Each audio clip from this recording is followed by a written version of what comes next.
having having me here. Today we are going to present the work that we are developing here that is connected with the solar panels that we have installed in our roof. And that was the beginning of a journey that we have here, because the solar panels was the initial or the starting point, the excuse to learn more about energy and how connect the energy component with the projects that we are developing in affordable housing, but also understanding in a better way the general policies around funding projects using different sources of financing, but especially understanding how the energy component is required in those all aspects of financing. So I'm going to start presenting you a video that provides a good context of the project because we are a mission-oriented organization, and it's important to understand the scope of this type of projects. So let me go and share my screen with the video.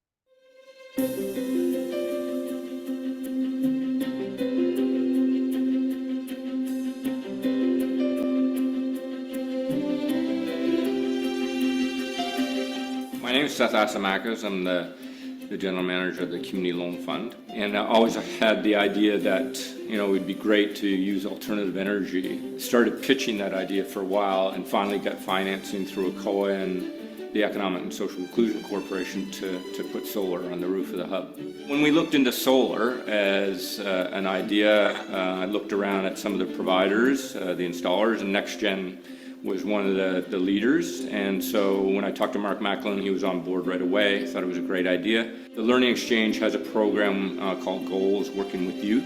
It seemed to make sense that we would include them in learning about solar. The other is Outflow, which has the Carpentry Training Center around the corner, and so NextGen did a kind of Solar 101 course, and now they're on the roof actually putting the panels in place.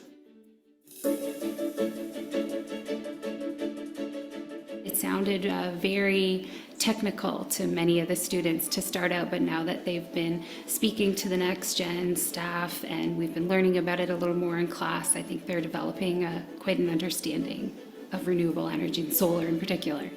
It will become a growth industry without a doubt, and I think it's worthwhile to present that to youth as they're thinking about their careers going forward. It's always been something that I'm interested in. I was never able to do it before, and I never thought I'd get the chance. I finally did it, and it was wonderful. It was great. It's like building up their resume for the next step, and that next step could be NBCC. NextGen is basically working with NBCC about creating an opportunity to go on, and they're going to give a bursary and also provide a co-op opportunity with them. For the small amount of time that we're doing this, they're going to go away with an idea of what's out there. It is piloting, it's testing, it's seeing how much energy we can produce with this type of a roof. It's educating people as to what's here, that it's possible, and someone has already taken the leap. It takes the fright factor out of trying something new. There's a lot of flat rooftop spaces that are ideal for solar, and we need to be able to have that data to show them that it actually does work and that there's a business case for it.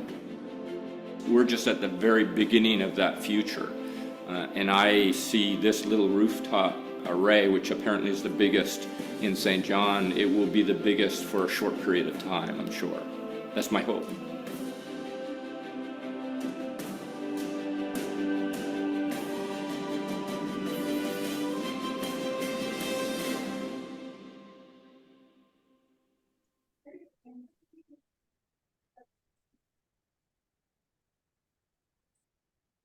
Oh, sorry. Oh. Well, I'm gonna share now my presentation. Give me just 1 second.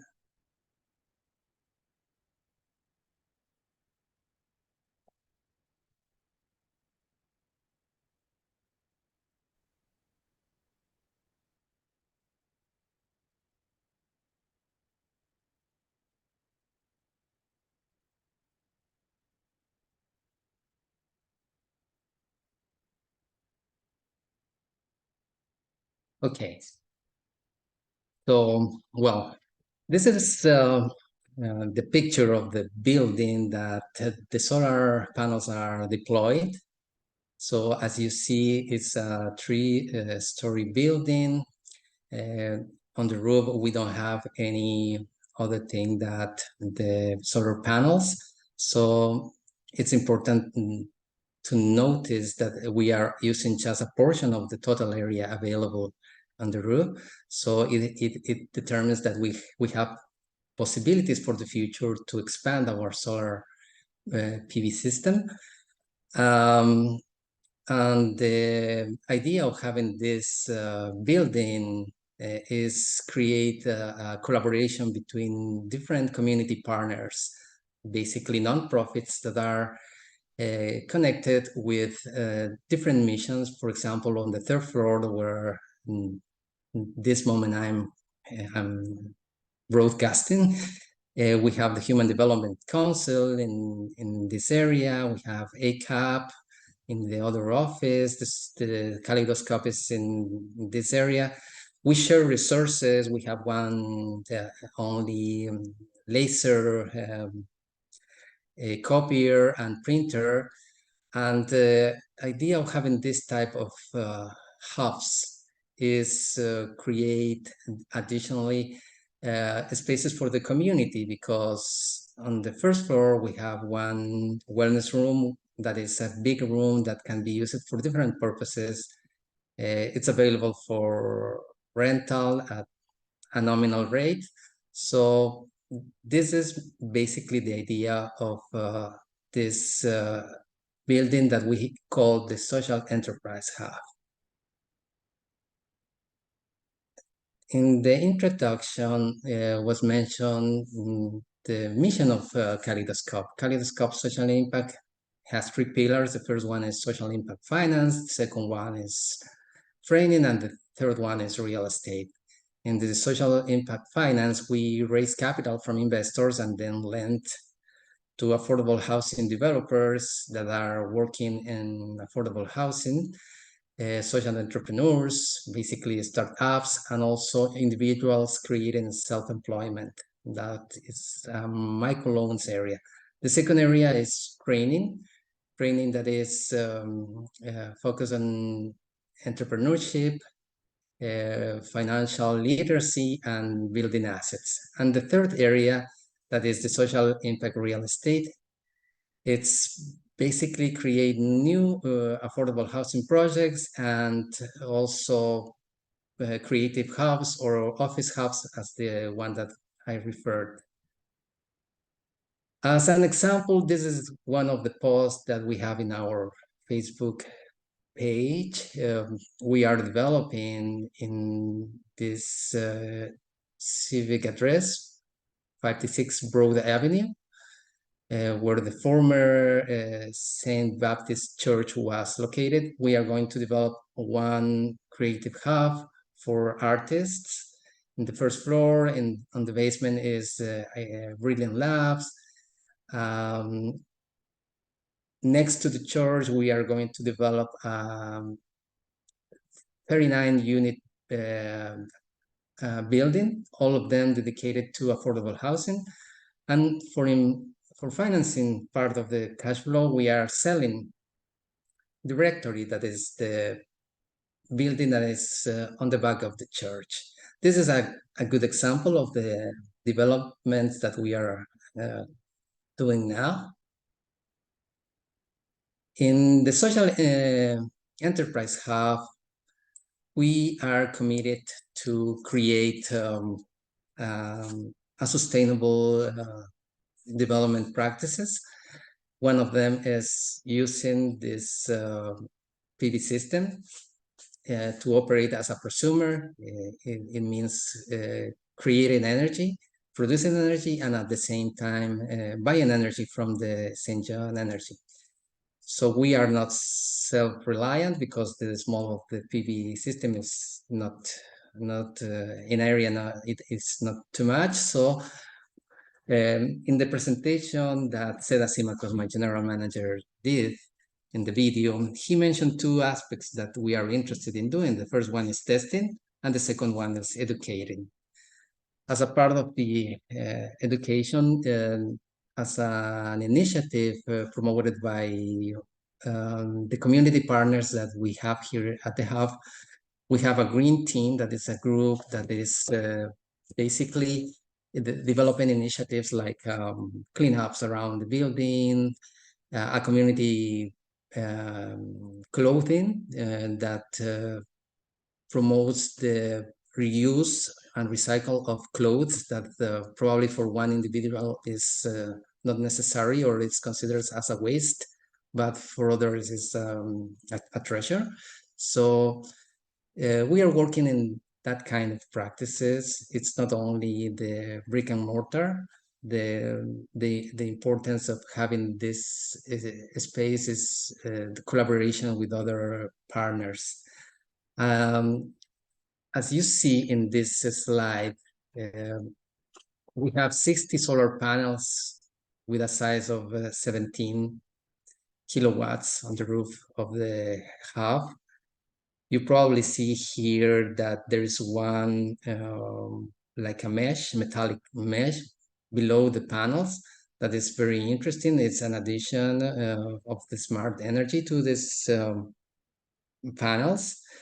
Very clever because we don't have rodents or birds that could cause damage to the system. As an example of the community partners that we have in the building, there is some logos of them.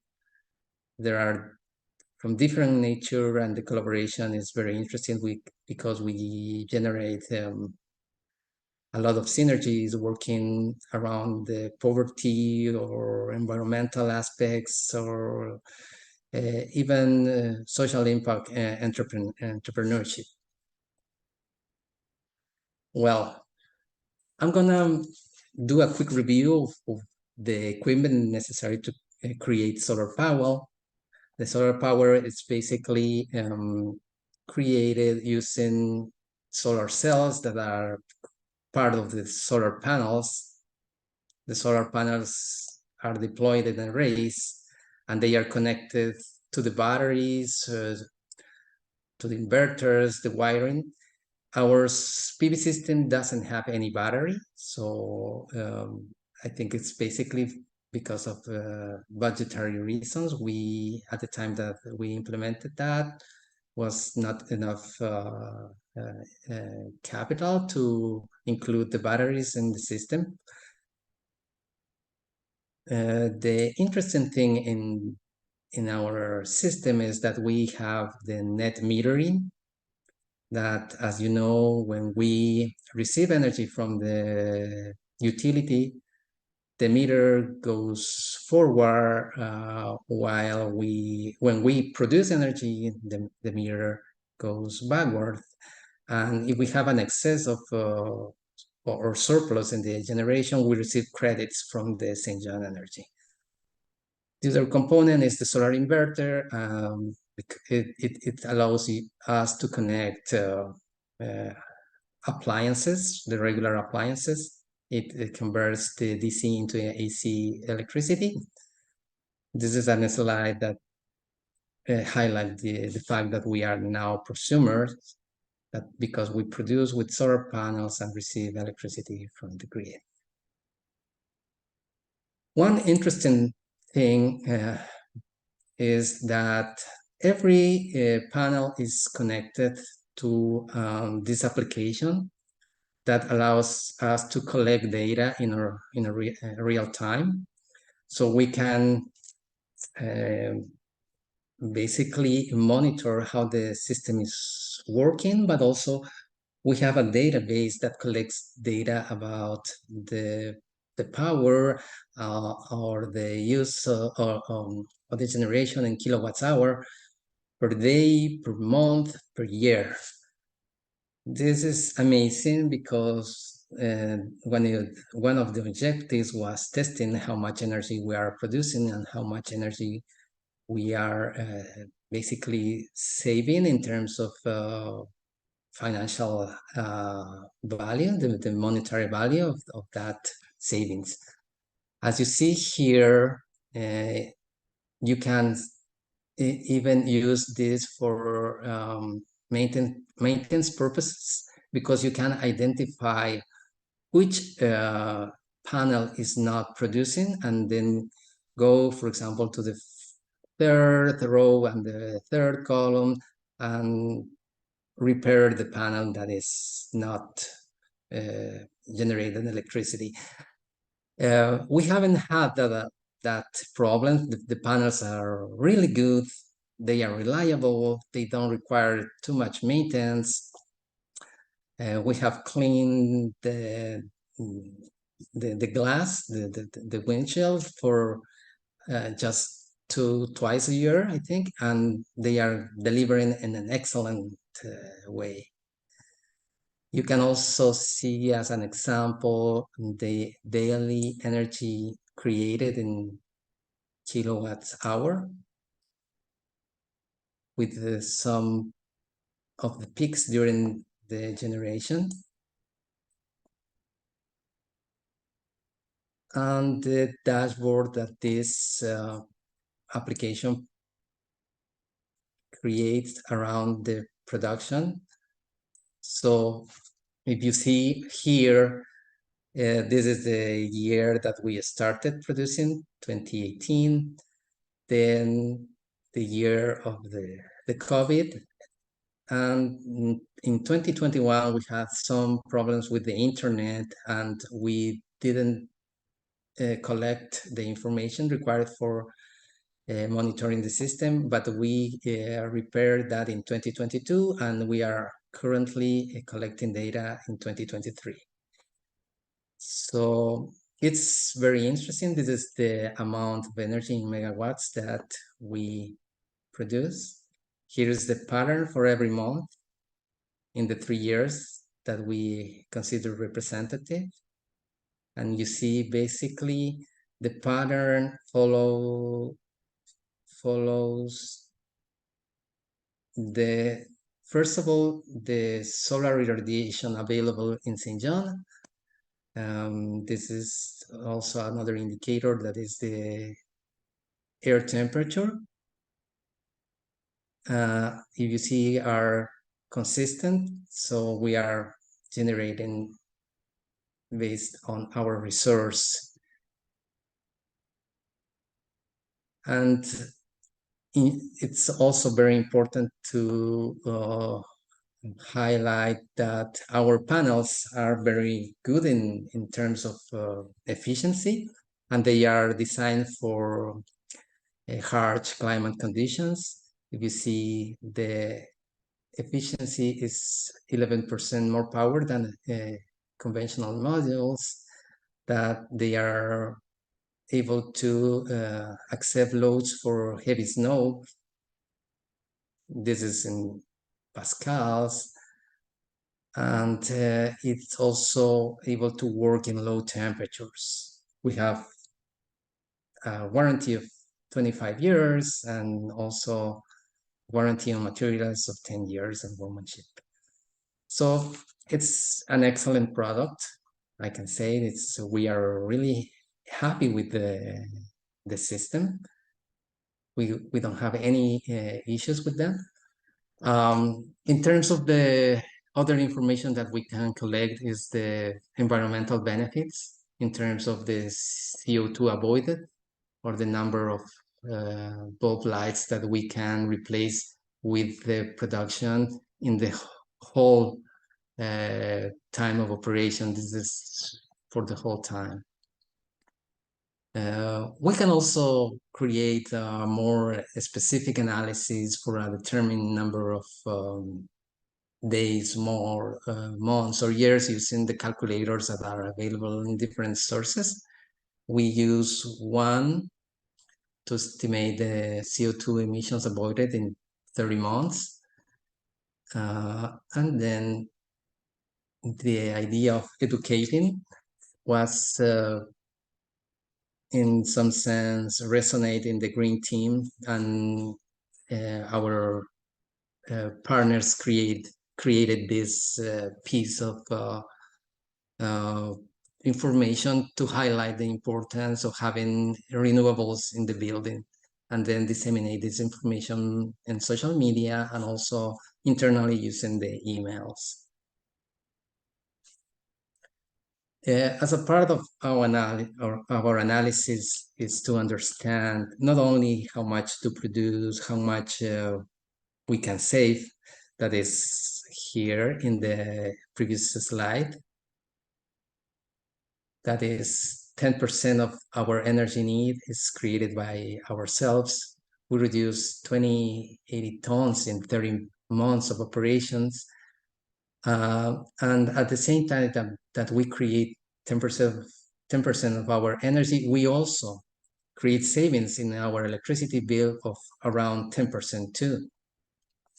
But we need to check out the rate structure in order to see if we can create more savings, more efficiencies. So our methodology was to review the St. John Energy customer policy and rates manual. The version that we used at that time was the June 22, 2020, and also integrating the information from the electricity bills with the information that we collected in our database, see what can we get. So we created, we replicated basically the electricity bills and determined that the total energy need is 170 megawatts. Our our hub net energy is the one that is collected in the net meter, was 152 megawatts, and the total energy created by the PV system is 18 megawatts, the 10% that I referred. In terms of the equivalent homes powered, using as a reference this source that is described at the bottom, we can say that the total energy need is for 15 houses, or the power required is for 15 houses. The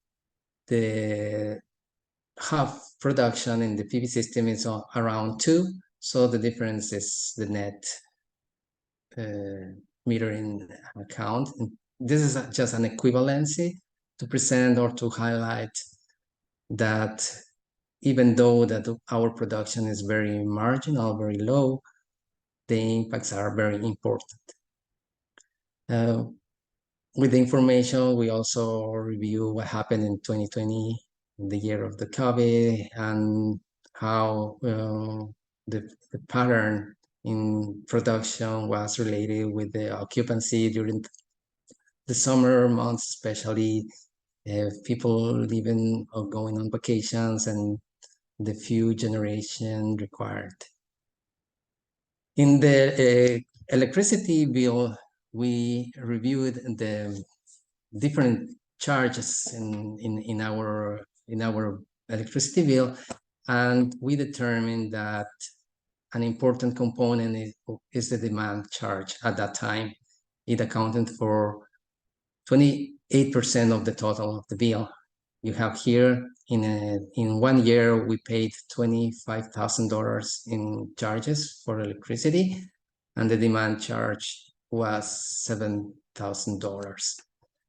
This demand charge represent the high cost that electricity companies pay for generating and transmission capacity that sits idle most of the time. So it is a cost that basically is transferred to the customer. but it's part of the legislation in any country of the world. So doing the review, we determined that the charities are not exempted, but they can be classified as residential instead of being commercial. So for that reason, yeah, we presented our case to the St. John Energy, and our meter was reclassified from general service to residential, saving around $7,000 per year. This is important because in 10 years, this saving is enough to repay the initial cost of the PV system that at the time that I did the analysis was in $65,000, including all the components, including marketing, including installation, the cost. So the only requirement for applying for this reclassification was having an average monthly consumption of 30,000 kilowatts hour. That is what we have in our building. What is the lesson that we learned in this exercise? That first of all, the first tip is that the local electricity company is the best place to get copies of the previous bills, and they will help you to understand the rate structure. Then understand what you are paying for and develop an individual facility plan for load reduction, and also develop strategies for achieving a peak demand. The other lesson is look for other administrative financial efficiencies to save monies. In this case, it was going through a very deep review of the rate policies, and all of this, it's done with one purpose, that is generating savings. And what is important for us, because as developers, we need to let me go back, see how our projects will financially be sustainable in the future. If you see, this is the traditional structure of the income and expenses. We have the rentals, we have parking income, the bad debt is deducted, the vacancy also is accounted, and then you have the gross income. Then in your expenses, you can see you have property taxes, insurance, utilities. The utilities, it's an important component of the expenses structure. Revenues less expenses create our net operating income, and the net operating income, it needs necessary to be a surplus, a positive number, because with that we pay the interest and the principal for the debt that we can obtain from the credit union, the CMHC, the Canada Mortgage Housing Corporation, that is one of the main funders for affordable housing projects. Then, as you see, the importance is critical for developers. Utilities needs to be, in terms of the amount, needs to be the least amount possible. In this slide, we connect all these issues of, let's say, electricity generation, renewables, the energy component, with the main or pillars that CMHC considered important at the time that you are applying for funding. If you see, there are in this is the taken from the CMHC viability tool. that is available on the CMHC website. It's basically one tool that qualify your affordable housing project in terms of the main pillars of the CMHC, that is affordability, accessibility, environmental efficiency, partnerships, proximity to amenities, and priority groups on-site support. If you see, environmental efficiency is connected with the reduction in operating energy consumption and greenhouse gases avoided to be in the environment, released on the environment. I have used the maximum score here to check how the projects in energy in affordable housing can score well. The maximum amount is if you achieve net zero in your building. So the lesson learned here is that all these aspects, affordability is basically related to the market that you want to attend. You can have a mix of market-oriented units and also affordable units. In terms of the accessibility, you have to comply with the accessibility standards that are in the construction codes. The partnerships is your community partners that are involved in the operation or the identification or supporting in the site to your tenants.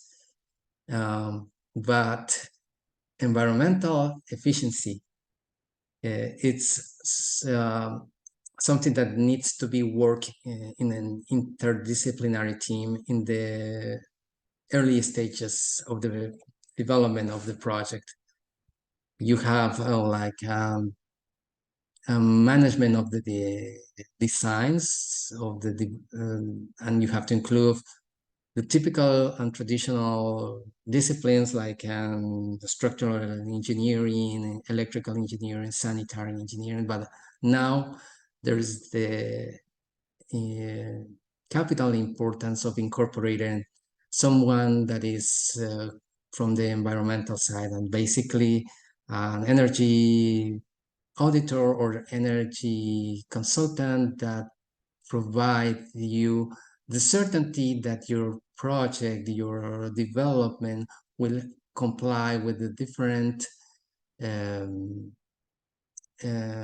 commitments that you are establishing in this scoring grid.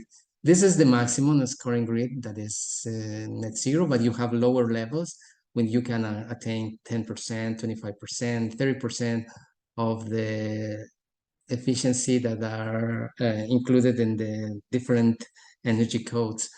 So for me, this is important because I try to do some calculations, the ones that you do in the back of the napkin or in a piece of paper, that what if I said, what if I use the renewable energy as the main source for energizing those affordable housing projects? To achieve the net zero project with a total energy use intensity of 80 kilowatt hours per square meter, would means that I need to increase 3 times the area for the PV solar and create the power needs to be, the energy needs to be increased, the energy production needs to be increased 3 times, and the area in 8 times the actual area of the one that we have here in the building. So the thing is that we need to create innovative designs, use new materials, create efficiency in the heating and cooling, thing in passive cooling, passive heating, in combination with renewables to achieve this net zero or to achieve the goal that you establish in your application with CMHC.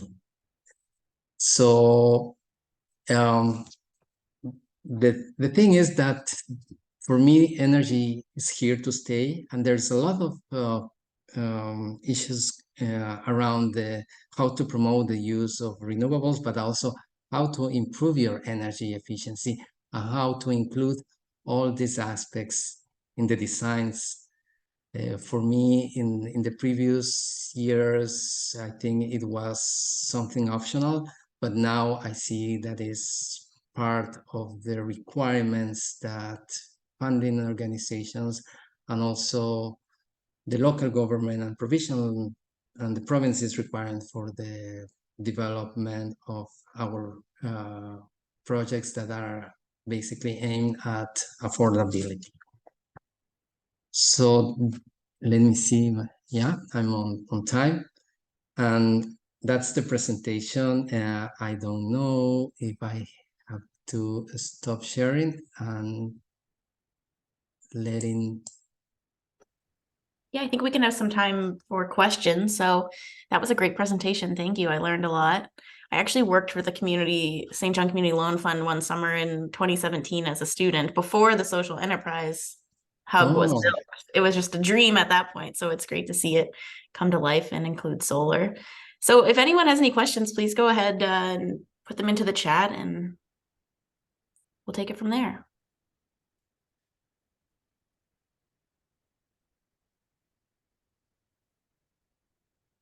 I'll just give everyone a couple seconds. I guess I can kick things off maybe with a question. So I know you have more roof space. Are you looking at installing more solar panels, if funding presented itself?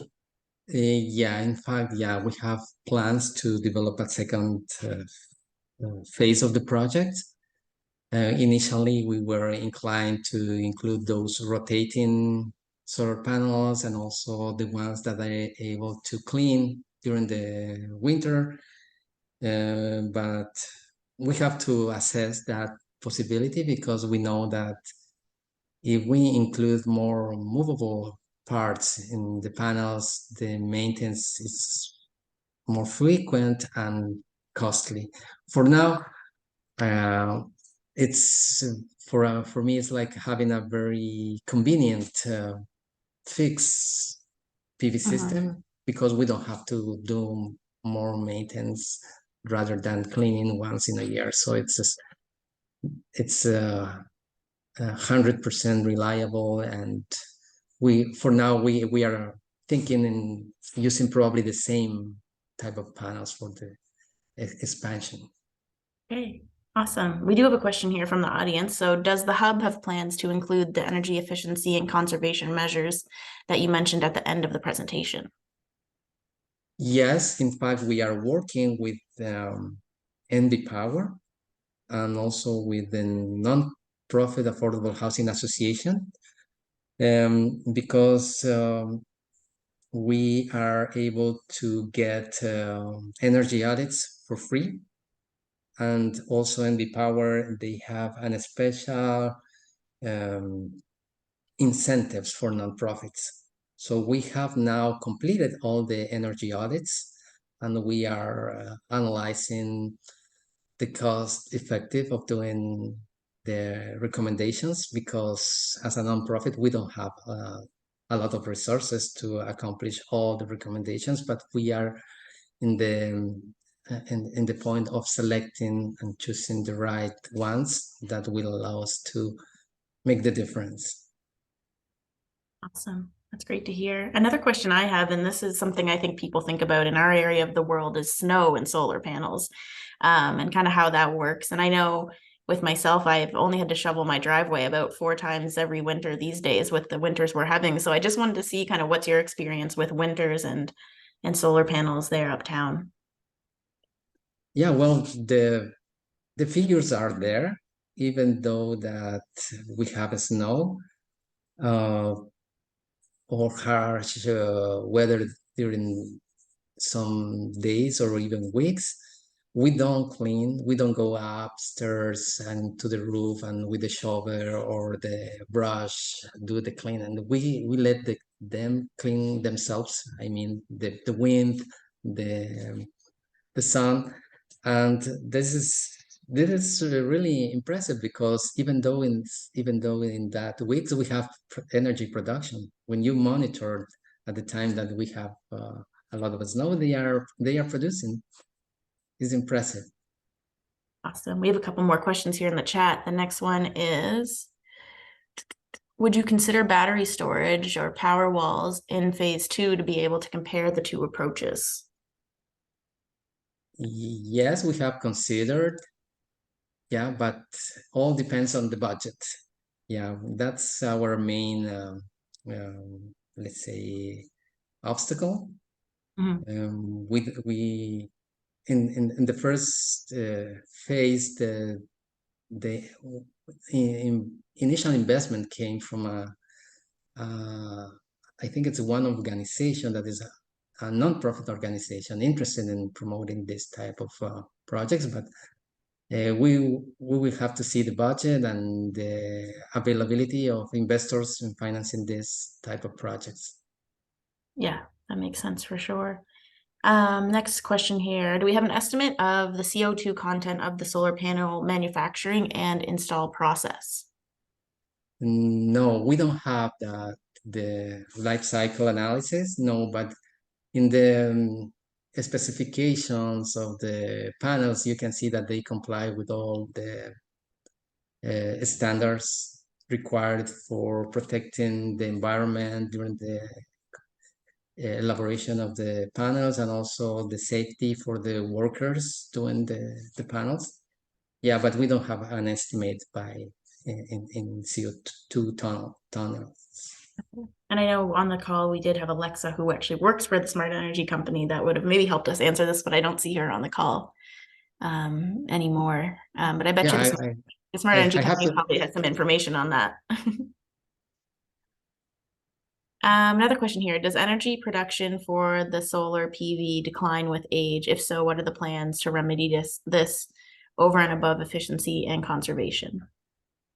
Well, the thing is that they are tested for 25 years.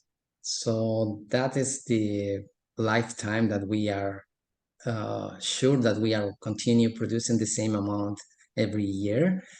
And then probably we will have to monitor in the next 2 years to see if they are declining in a serious way in order to replace them, or I don't know, to dispose them. But for now, we trust in what we are seeing, that in 3 years, any decline in the generation. Nice. We'll have to have another lunch and learn 25 years from now and see what the data looks like. All right, do we have any more questions? I have a question. If you guys provide, tours to the public to go look at the solar panels on the roof, or do you bring students up there? Oh yeah, sure. We don't offer like a tour, but if you are here, we can guide you through the building and also to the roof to see how it works. In fact, every time that we have a group of students here, we take the opportunity to disseminate the information that we have collected and present to them. Yes, sure. You can contact us and we will provide a tour. Okay, I don't see any more questions in the chat as of now. So we will wrap up, but thank you so much, Guillermo, for taking the time today to discuss your important work with us. Also, we'll be posting this video on our Sustainable St. John YouTube and sharing it through social media. So hopefully we can even spread the word to a wider audience. And just for anyone on the call today, if you want to get involved in becoming a board member or suggest some ideas for future presentations, you can reach out to info@sustainablestjohn.ca. So have a good day. Good day. Thank you very much for having me here. Bye. Bye.